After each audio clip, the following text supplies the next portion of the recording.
Fidèles internautes du Guépard.net, bonjour. Encore une nouvelle fois, j'ai M. Abdoul Baldé en duplex, l'un des consultants du Guépard.net que vous connaissez parfaitement bien. Aujourd'hui, l'invitation de M. Baldé a pour but de venir s'expliquer sur ses écrits relatifs à l'état de santé déplorable de la population guinéenne, les évacuations sanitaires des dirigeants au mépris des intérêts de la population civile et surtout les causes de ces évacuations sanitaires. Car selon lui, je le cite, l'argent pillé par ces dirigeants sont de nature à construire des hôpitaux modernes dans toutes les régions naturelles. Étant du domaine, je laisse Dr Abdoul Baldé vous parler du pourquoi et comment ces écrits. Bonjour Dr Abdoul Baldé. Bonjour Monsieur Makandera. Alors, je n'ai fait que vous citer dans vos écrits. Oui. Vous avez dit ce que je viens de dire sur la situation sanitaire de notre pays et vous avez aussi situé les responsabilités. Que pouvez-vous confirmer réellement ce que je viens de dire? Oui, je vous remercie. Je peux le confirmer, mais avant, vous savez, dans nos contrées, nos dirigeants parlent toujours de développement économique et social, peut-être sans comprendre les fondements de l'économie politique et sociale. Le développement économique et social repose sur 3 piliers: la bonne gouvernance, la vie et la bonne santé des populations et l'investissement financier. Voilà les 3 piliers. Mais lorsqu'on prend la Guinée, on ne parlera pas de bonne gouvernance parce qu'elle est calamiteuse. On parlera simplement peut-être, et d'ailleurs la vie et la bonne santé des populations, c'est ce que veut dire la santé. Un peuple bien éduqué, un peuple bien formé est un peuple solide qui peut s'atteler au travail, qui est producteur. Ça, c'est l'homme en bonne santé. La santé, si on veut en parler, c'est aussi la santé de l'environnement. Un homme en bonne santé est un trésor. Un écosystème en bonne santé est un trésor. Il faut qu'il y ait harmonie entre l'homme en bonne santé et l'écosystème, et son écosystème dans lequel il vit. Normalement, l'investissement dans un pays doit se faire donc sur ce qu'il y a de plus important, c'est-à-dire la santé des populations. Mais chez nous, on aura à le démontrer tout à l'heure, les investissements ne se font pas pour l'ensemble des populations. Nos dirigeants investissent rien que pour eux et leur famille. Pourtant, depuis 2010, si je peux remonter un peu plus loin, l'argent est moissonné goulûment avec un appétit de cochon. Les caisses sont vidées. On nous prend tout notre argent. On va le déposer dans les banques étrangères. Et ce qui doit arriver, arrive. Chaque fois qu'il y a un de ces corrompus qui a même une rage dedans, il cherche un visa, il a l'argent en poche, il va soigner une carie en Europe. Dans les pays donc des riches, parce que c'est là qu'ils ont investi une petite partie de leur argent. Le gros est ailleurs. Donc, ils ont inventé ce terme d'évacuation sanitaire rien que pour eux. Ce n'est pas pour l'ensemble des populations. D'ailleurs, évacuation sanitaire, pourquoi? Ils ont pris le soin de ravaler un peu les quelques hôpitaux qu'il y a en Guinée, tels que Ignace Dine, l'hôpital Donka. Ils disent que c'est devenu des complexes. Non, l'évacuation sanitaire en Guinée, ça remonte de loin. Ah bon? Je peux prendre l'exemple de Sékou Touré. Qui crut que Sékou Touré allait mourir aux États-Unis? Au pays des impérialistes. C'était sur une évacuation sanitaire. S'il avait construit des hôpitaux dignes de ce nom, il n'aurait pas eu besoin d'être évacué. Et il a rendu l'âme là-bas. Ça, c'est connu. Ensuite, On ne parlera pas de l'époque Conté, parce que franchement, il faut le connaître, Conté n'a pas été évacué. Conté est mort tranquillement en Guinée. Il s'est soigné en Guinée. Je n'ai pas souvenir que Conté soit allé se soigner à l'extérieur. Et ensuite, depuis 2010, on voit l'arrivée de celui qu'on a appelé leader historique. Je comprends M. Alpha Condé, même si je ne suis pas d'accord avec lui. À un certain âge, on a pratiquement tout à revoir quant à ce qui concerne la santé. Faire un bilan sanguin de temps à autre, le diabète s'installe, l'hypertension monte avec les problèmes de reins interviennent. On est obligé d'être constamment sous contrôle des médecins. Mais pourquoi ne pas créer des infrastructures dignes de ce nom sur place que de déplacer chaque fois des avions qui coûtent des millions de dollars, aller voir un médecin dans une clinique UP de Genève ou de Paris ou de Washington, simplement, pourquoi ne pas créer ces infrastructures en place pour faire profiter aussi bien les Guinéens qui n'ont pas les moyens de se soigner et eux. Mais non, on préfère mettre l'argent dans les évacuations. Même M. Alpha Condé n'est pas seul dans ce domaine. Hein. Tous ceux qui comptent en Guinée, tous ceux qui ont volé l'argent, tous ceux qui l'ont placé à l'extérieur, pour un petit check-up, oh, je m'en vais à Paris, je vais faire mon check-up. Oh, je m'en vais aux États-Unis. Quelquefois même c'est à Dakar et à Abidjan qu'ils vont. Une fois qu'ils sont partis dans ces pays, ils laissent de l'argent dans ces pays. Un argent qui aurait pu servir aussi en Guinée. Parce que si nous investissons chez nous, l'argent continuera de rouler chez nous. C'est les économistes qui le disent. Je ne suis pas économiste, mais c'est comme ça que ça se passe en général. J'en ai rencontré quelques-uns à Dakar, de ces corrompus-là qui sont venus faire des check-up à Dakar. J'y vais de temps en temps. Cela n'est pas l'objet de la discussion. Voilà que M. Alpha Condé aussi a été chassé par ses protecteurs. Ils sont arrivés, c'est des braqueurs, comme je vous l'ai dit, M. Matangara, des braqueurs. Ils font la razzia sur tout ce qui compte, comme tout partout où il y a de l'argent, il faut que ça atterrisse dans leurs mains, même pas dans leurs pièces. Ils ont volé plus que Sékou Touré. Ils ont volé plus que Lansana Conté, ils ont volé plus que Alpha Condé. En un an pratiquement. Parce que c'est un groupe qui était dans le dit. C'est des narcotrafiquants qui ont vu un pays à prendre, ils l'ont pris. Ils ont commencé par vider les coffres forts de la Banque centrale. Ils ont volé tout l'argent qui était au palais, Sékou Touré. Ensuite, maintenant, ils essayent de récupérer tout ce qui est récupérable en Guinée à leur compte. Mamadi Doumbouya, Amara Kamara, Idi Amin, Bala Samora. Voilà les 4 têtes de narcotrafiquants qui gèrent ce pays, mais qui vident la Guinée de toute sa substance. Dernièrement, mon ami Sissavané, ça fait une semaine, je pense, quelque chose comme ça, il nous a expliqué réellement ce qu'ils font de cette manne financière qu'ils ont volée dans les caisses de l'État, enfin, qu'ils ont récupérée en Guinée. Ils investissent en Côte d'Ivoire. Ils ont des complexes qui sont en train de bâtir dans ce pays. Comme si on ne pouvait pas bâtir les mêmes complexes en Guinée. Alors, l'argent... Une question, docteur. Oui. Alors, pour vous, quelle solution proposez-vous pour éviter ces évacuations? Pour éviter ces évacuations, qu'est-ce qu'il faut? C'est que l'argent, par exemple, que ces narcotrafiquants ont accumulé, qu'ils ont volé, s'ils voulaient vraiment le bien-être de la Guinée et des Guinéens, je propose qu'ils construisent 4 hôpitaux dans les 4 grandes régions naturelles, les capitales des grandes régions naturelles. Une à Kindia, un hôpital du Mons à Kindia, un hôpital à Labé, un à Zérekoré, un à Kankan. C'est-à-dire c'est une répartition même des soins en Guinée. Le pauvre paysan, et puis développer aussi les soins de santé primaire. Parce que ce n'est pas tous qui pourront aller dans ces hôpitaux. Ce n'est pas pour une crise de palu qu'il faut aller dans un hôpital. C'est quand les problèmes deviennent graves. Quand on a atteint un certain âge, on a besoin de savoir comment fonctionne l'organisme, les organismes.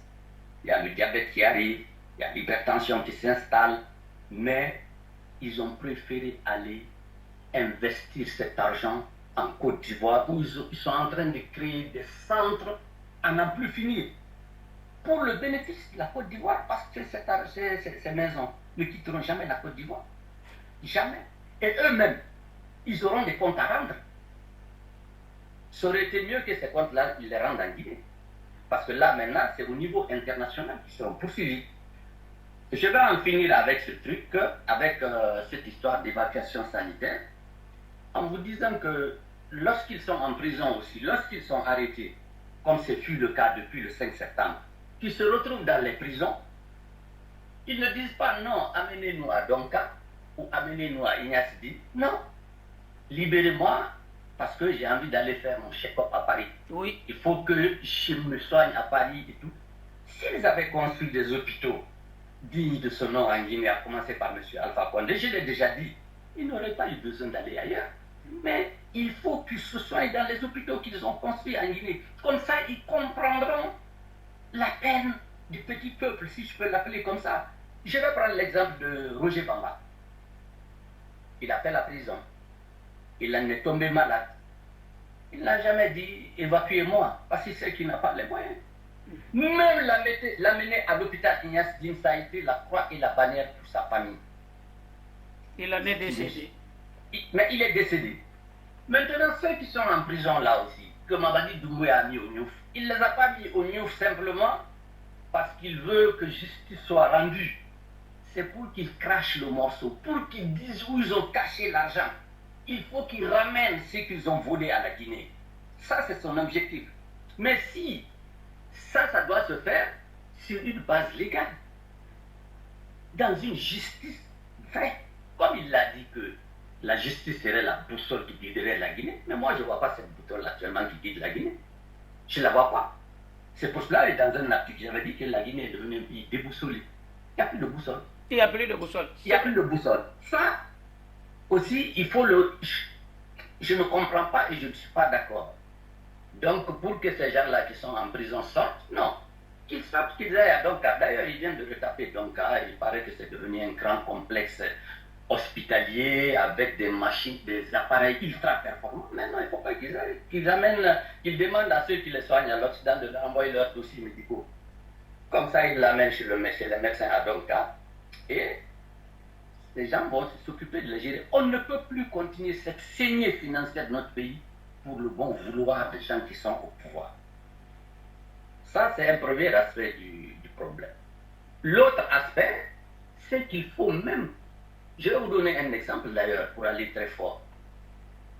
C'est en Guinée, j'ai vu une directrice d'hôpital, fatiguée, elle s'appelle Fatiguée, qui était venue faire un check-up en France et qui avait eu même le toupet de faire sortir son annonce là sur les réseaux sociaux. Ah, salut les jeunes filles, j'ai eu mon aide médicale d'État, je vais aller me soigner en France. Mais qu'est-ce qu'elle dit ça? Aide médicale d'État. C'est fait pour les indigents, les sans-papiers. Donc, ceux qui sont là, qui vivent ici. Oui, mais ceux qui fuient la Guinée, qui fuient les contraintes et tout, qui arrivent ici, qui sont sans papier. Mais on ne me dira pas qu'une directrice d'hôpital n'a pas de papier. Ou bien qu'elle est là pour vivre. Non, soit elle est là ou elle n'est pas là. J'en avais parlé dans un article que j'avais écrit aussi. Aussitôt, on avait parlé, l'annonce avait disparu des réseaux sociaux. Voilà une directrice d'hôpital qui prenait son malin plaisir à venir faire ses courses à Paris, à faire le check-up, se soigner avec l'aide médicale d'État. L'aide médicale d'État, j'en parle parce que je sais ce que c'est. Attention, ouais. Avec des déclarations mensongères, parce que sa situation ne lui permettait pas de bénéficier de l'aide médicale. C'était vraiment des démarches totalement frauduleuses. Vous savez mieux que moi. Ils sont nombreux comme ça aussi. Hein. Alors, bon, oui, docteur, je vous ai compris, d'ailleurs, ce n'est pas la première fois que vous tenez ces propos. Cela a été ainsi lorsque vous étiez sur TV5 et encore sur le guépard.net. Pour vous, ceux qui ont dirigé la Guinée, d'ailleurs largement les pays africains, qui ont eu suffisamment de temps de construire des hôpitaux et qui ne l'ont pas fait, doivent se soigner dans leur propre pays pour comprendre un peu la souffrance de la population. Pour les Guinéens, ceux qui sont aujourd'hui en prison, qui se plaignent de leur situation, pour vous, c'est quelque chose qu'ils méritent eux. Parce que c'est cette prison qu'ils ont réservée au peuple. C'est ce que j'allais dire. Pourquoi ils n'ont pas construit des prisons viables où les gens peuvent vivre, je ne vais pas dire vivre dans un luxe. Et même la dignité au moins. Oui, la dignité. Mais eux, ils sont regroupés dans cette prison qui date, je ne sais même pas de quelle année. La prison guinéenne, je ne sais pas si elle n'est pas centenaire par hasard. La prison de Corontina. C'est un vieux truc. Donc, ils sont là, et des gars qui sont habitués à dormir avec une clim qui tourne, qui sont habitués à tout le luxe insolent, qui se retrouvent comme ça dans un endroit exigu. Évidemment, ça va réveiller tous les petits mots. L'Ouseni, l'ancien président de la CNI, y était. Il est à peine sorti, il est mort. Il a fait un AVC. Tout le monde peut faire un AVC. Mais les problèmes sont tels que lorsque ces individus se retrouvent dans ces prisons-là, ils développent tout. Mais il est mort en prison d'ailleurs, docteur. Il n'avait pas été libéré. Il est mort en prison. Il est mort en prison. Il paraît qu'il y a beaucoup d'entre eux qui ont les jambes, les pieds enflés et tout ça. Ça, c'est mauvais signe, ça. Ça peut être des problèmes d'insuffisance cardiaque. Et ils sont dans ces prisons-là. Maintenant, pour qu'on les libère, Mamadi a dû les fixer de l'argent. Tu payes ça, je te sors. Tu ne payes pas, tu crèves là-dedans. À côté de ces gens-là, il y a les gens du FNDC qui viennent d'arrêter pour déposer dans les mêmes prisons. Sans raison, voilà. C'est tout ça qui me fait dire qu'en Guinée, il n'y a pas une justice encore. Il y a une justice à double vitesse. Il y a la justice des riches et la justice des plus pauvres. Alors, sur ce point, je vous poserai d'abord la première question et la deuxième viendra. Vous aviez aussi critiqué leur attitude qui consiste à humilier des personnes qui comptent dans ce pays sans raison. En une phrase, vous parlez de qui? En une phrase, je ne peux pas parler d'une seule personne pour entamer ma réponse. Mais de tout temps en Guinée, ça a été comme ça. Quand on arrête quelqu'un, souvent sur du faux, qu'on appelait complot, on le jette au camp Boiro ou au camp de Kindia, on l'humilie. On l'humilie, par finir, on le fusille ou on le fait pendre. L'ultime humiliation. Les nouveaux arrivés là, ceux qui disent que la boussole allait être la justice allait être la boussole qui guidera tous les Guinéens, se comportent comme des primitifs, des individus primitifs. D'ailleurs, c'est le doyen Ousmane Doré qui avait donné ce qualificatif-là à tous ceux qui ont géré la Guinée. C'est des individus qui se comportent comme des primitifs. Il a dit que sur leur blason, c'est marqué « qui y touche crève ». Donc, à côté de ça, il faut humilier. Je parlerai de l'injustice dont est victime M. Sidi Touré, le président de l'UFR, et Séglou Dané. Voilà des hommes, quoi qu'on dise, qui sont respectables, qui ont occupé eux aussi de hautes fonctions dans ce pays. Les Guinéens en ont gardé des souvenirs, notamment des deux, parce que c'est Sidia qui a fait rentrer Séglou dans son gouvernement, je pense, de 96 après la mutinerie. Le CNRD se ramassit de renégats gaules, drogués, démoniaques, je pèse mes mots, viennent, ils trouvent qu'il faut humilier. Donc ils choisissent Sidia et Séglou. Pour ce qui est de M. Sidia Touré, sa maison lui a été arrachée, alors que l'affaire est pendante à la justice. Il a fourni tous les papiers, mais ils se disent non, c'est pas suffisant, il faut l'humilier quand même, il faut qu'on trouve un moyen. Humilier quelqu'un, c'est pas très difficile. Hein? Alors ils ont choisi celui qui est le plus proche de lui. Je pense que c'est un ancien danseur de Yankadi là, non? Oui, Bill de Sam. Bill de Sam, voilà. Qui doit sa voiture à M. Sidia Touré. Et son salaire mensuel. Et son salaire à M. Sidia Touré. On lui dit, bon, il faut quand même qu'on trouve un moyen de l'humilier. On lui dit, bon, ben voilà, on va céder sa maison sans justice, alors que l'affaire à la justice, je le répète. au BGDA. Et M. Sam a le courage, a le culot de venir remettre les clés de la maison de son patron, si je peux dire ça comme ça, au directeur du BGDA. Il rentre dans la maison, c'est une forme de viol, ça, si je peux dire, quand vous rentrez dans l'intimité de quelqu'un, comme ça. Surtout ceux qui ont connu Bill de Sam, c'était chez lui. Il était à table là. Oui, il y mangeait. Mais il faut humilier M. Touré.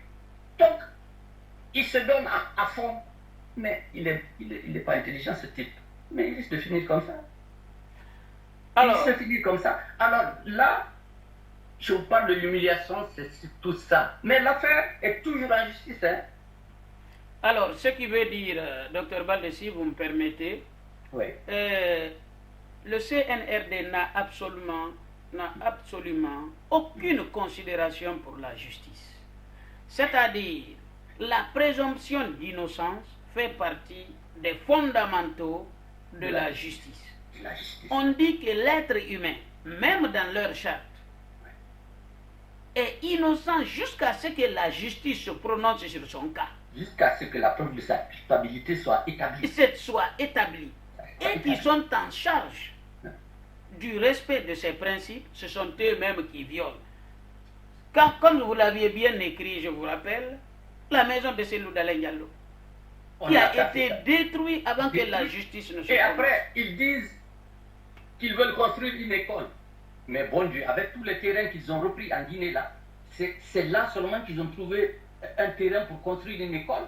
Cette maison, ils n'auraient pas dû la casser. Pourquoi? On aurait pu la céder à un autre organisme, si c'est ce qu'ils veulent, mais casser. Réduire ça en état, c'est-à-dire en état de pièce, si vous voulez. L'école, on attend toujours. Hein. Il ne devait casser que si la justice s'était prononcée. Je voulais dire un mot sur l'expropriation. Ouais. Il ne faut pas qu'on confonde tout. Parce que le ministre de l'administration du territoire avait dit que même si la justice retournait la maison de Sivia, qu'ils allaient l'exproprier. Mais l'État ne peut pas exproprier n'importe comment. C'est l'ignorance. Pour résumer, l'État ne peut exproprier quelqu'un pour un projet que si aucune autre possibilité n'existe pour l'État. Si une autre possibilité existe, vous voulez construire une école dans un quartier, vous avez une autre possibilité dans ce quartier, l'État n'a pas le droit d'exproprier un citoyen.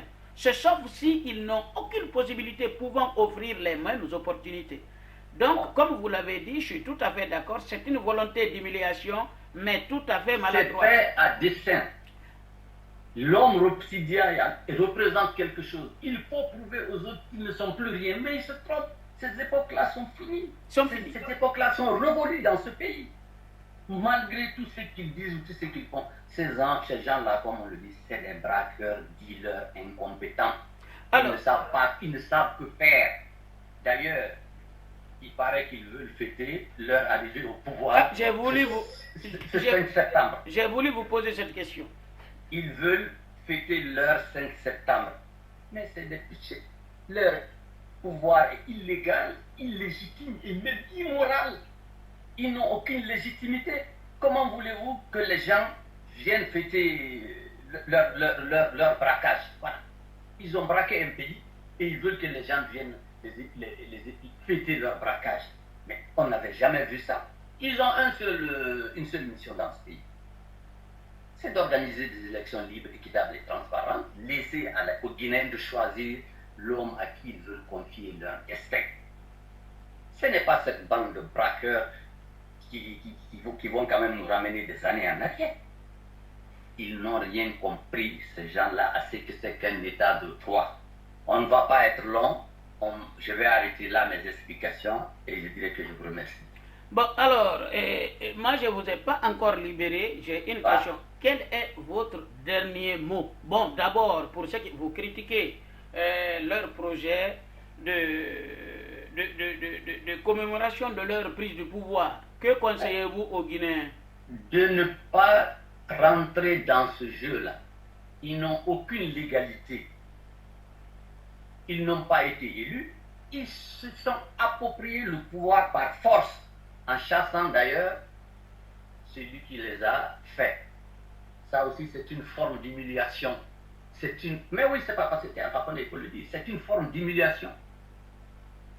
Je demande aux Guinéens de ne pas s'associer à cette mamaya qui veut l'organiser à Conakry. Sinon, c'est donner à ces gens-là un quitus pour continuer de confisquer le pouvoir. Alors que l'objectif actuellement, c'est pas ça, c'est de faire en sorte que ces gens-là quittent Mohamed V, le palais Mohamed V. Si cela nécessite des élections, c'est ce que ça nécessite. Mais si ça nécessite une insurrection généralisée, alors les Guinéens ont intérêt à provoquer une insurrection généralisée pour chasser ces bandits-là du Sud. Alors, maintenant, comme d'habitude, ça c'était ma dernière question. Maintenant, votre dernier mot à l'endroit du peuple de Guinée. En 30 secondes. Le peuple de Guinée, qui en a connu d'autres, est un peuple résilient. Mais je dois reconnaître que dernièrement, les Guinéens ont peut-être désespéré. Ils se sont dit, celui-là aurait pu quand même nous permettre, parce qu'il a été accueilli, il a été applaudi. Mais la joie fut de très courte durée et l'euphorie fut de très courte durée. Maintenant, il faut qu'on amène ces gens-là à organiser des élections pour quitter. Et ça, quel que soit ce qu'il faut faire, il faut que qu'on le fasse. C'est mon mot de la fin. Merci beaucoup, Dr Abdoul Baldé. Et je rappelle encore une nouvelle fois que Dr Abdoul Baldé est l'un des consultants du Guépard.net, consultant permanent. Donc, on peut dire membre de l'équipe du Guépard.net comme M. Mamadou Bilo Sissavané. Ne soyez pas étonnés que je les fasse appel. Ce sont des consultants du site leguépard.net. Je pense que cela est tout à fait bien compris. Je remercie Dr Abdoul Baldé pour sa disponibilité et je pense qu'à très bientôt. Merci, M. Bakandila. À bientôt.